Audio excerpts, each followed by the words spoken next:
Welcome, 8th graders, to today's Physical Science Explainer. So, did you know Sir Isaac Newton actually figured out the fundamental laws of physics while quarantining from a plague? Yeah, it's true. And hey, if you've ever wondered why you suddenly lurch forward when a car slams on the brakes, or, how spacecraft can just glide through the universe for decades without running out of gas, well, you are in exactly the right place. Okay, let's dive into this. Today, we're completely unlocking the fundamental physics of motion by exploring Newton's first law and this really cool concept called inertia. Real quick, here's our roadmap for today. We're going to start with targeted inertia, then move right into balanced versus unbalanced forces. After that, we'll look at the stopping bus scenario and a low friction surface. Finally, we'll wrap up with some pause checks and a recap and challenge. Okay, section 1, targets and inertia, setting the stage. I want to make sure you know exactly what we're aiming for today, so by the end of this explainer, you're going to be able to do 3 specific things. First off, you'll be able to describe exactly what inertia is. Second, you'll easily distinguish balanced forces from unbalanced forces. And third, you'll be able to predict how an object is going to move depending on whether the net force acting on it is zero or non-zero. Keep these targets in the back of your mind as we go. All right, let's tackle our first target, inertia. Sir Isaac Newton's first law of motion essentially tells us that objects are, well, they're stubborn. Inertia is just the scientific term for that stubbornness. Literally, it's the tendency of an object to resist any changes in its state of motion. Think of a massive boulder sitting next to a tiny rocket. If that massive boulder is resting peacefully on the ground, it really wants to stay resting. And on the flip side, if an object is already moving at, say, 50 miles an hour, it wants to keep moving at exactly 50 miles an hour in the exact same direction. It's going to resist any attempt to speed it up, slow it down, or turn it around. Moving right along to section 2, balanced versus unbalanced forces, analyzing net forces. Now, what's really interesting about this slide is how we actually measure these things. In physics, we measure force in units called newtons. When we look at all the different pushes and pulls acting on an object, we sum them all up to find what we call the net force. Over on the left, we've got balanced forces. This happens when the pushes and pulls cancel each other out completely, which leaves us with a net force of exactly 0 newtons. When forces are balanced like this, the object's state of motion just doesn't change. But look on the right, we have unbalanced forces. This means the net force is not 0. Basically, one side is pushing or pulling harder than the other side. Whenever a net force is greater than 0 newtons, the object's motion state is literally forced to change. It absolutely has to speed up, slow down, or change direction. Let's see this in the real world. Section 3, the stopping bus, inertia in action. I want you to picture a force diagram of a passenger on a moving bus. Let's say you're the passenger, and your initial motion state is moving forward at the exact same speed as the bus. But then suddenly the driver slams on the brakes. We can visualize this massive force arrow pointing backward, which represents the braking force on the bus.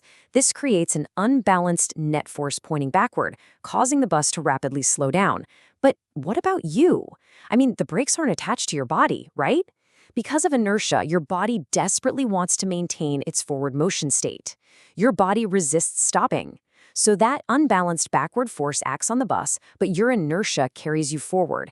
And that is exactly why you suddenly lurch toward the seat in front of you. Section 4, low friction surface, removing variables. Now, imagine sliding a hockey puck across an incredibly smooth, perfectly flat sheet of fresh ice, basically a low friction surface. Once that puck leaves your stick, it's in a constant motion state, heading forward. Notice how the friction force arrow, the force that's trying to slow it down, is so incredibly tiny, it's practically 0. Since there's no significant forward force pushing it anymore, and no backward friction pulling on it, the forces perfectly cancel out. The net force is exactly 0 newtons. The forces are completely balanced. And with a net force of 0, what does our rule say? Yep. The object maintains its constant motion state. It just keeps gliding forward at the exact same speed. Okay, this brings us to a massive misconception that trips a lot of people up. I really want you to think about this carefully. Does an object that is already moving need a continuous forward force just to keep it moving? Take a second to really think about that. Myth busted. So the crucial point here is this. No, it absolutely does not. Because of inertia, a moving object naturally wants to keep moving. If the net force is 0 newtons, just like our puck gliding on the frictionless ice, it's going to keep moving at a constant speed all by itself. You only need to apply a force to overcome friction or to actually change the object's speed or direction. You do not need a force just to maintain its motion. All right, Section 5, pause checks test your knowledge. Here is pause check 1. Let's see if you can crack this one. Imagine a solid block sitting right on a table. We draw a force arrow of 5 newtons pushing to the right, but at the exact same time, we draw a force arrow of 5 newtons pushing to the left. I want you to predict right now, what is the net force and what exactly happens to the block's motion? Okay, let's look at the reasoning here. The net force is exactly 0 newtons, because the 5 newtons pushing to the right and the 5 newtons pushing to the left are perfectly opposed to each other. They cancel each other out completely. These are balanced forces. Therefore, the block's motion state will not change. If it was sitting still, it's just going to continue sitting right there. Let's try pause check 2. This time, you're standing on a low-friction skateboard, so we can totally ignore any backward drag. Someone comes up behind you and pushes you with a continuous force of 10 newtons forward. What is the net force and what happens to your motion? And this brilliantly illustrates our rule about unbalanced forces. The net force here is 10 newtons forward. There is 0 backward force to balance it out. Because the forces are unbalanced, your motion state has to change. You aren't just going to move at a constant speed, you will actually speed up or accelerate forward. Hopefully you're wearing a helmet for this one. Almost done. Section 6, recap and challenge. Final thoughts. Let's lock this in with 3 key takeaways. First, inertia is simply an object's resistance to changing its state of motion. Second, when forces are balanced, meaning a net force of 0 newtons, there's absolutely 0 change in the object's motion. And third, when forces are unbalanced, meaning a net force greater than 0, the object is forced to change its motion.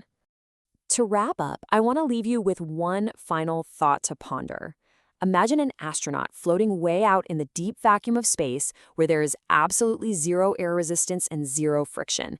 If they take a heavy metal wrench and throw it as hard as they can, what exactly is going to happen to the motion of that wrench after it leaves their hand? Think about inertia, think about net force, and apply everything you just learned today.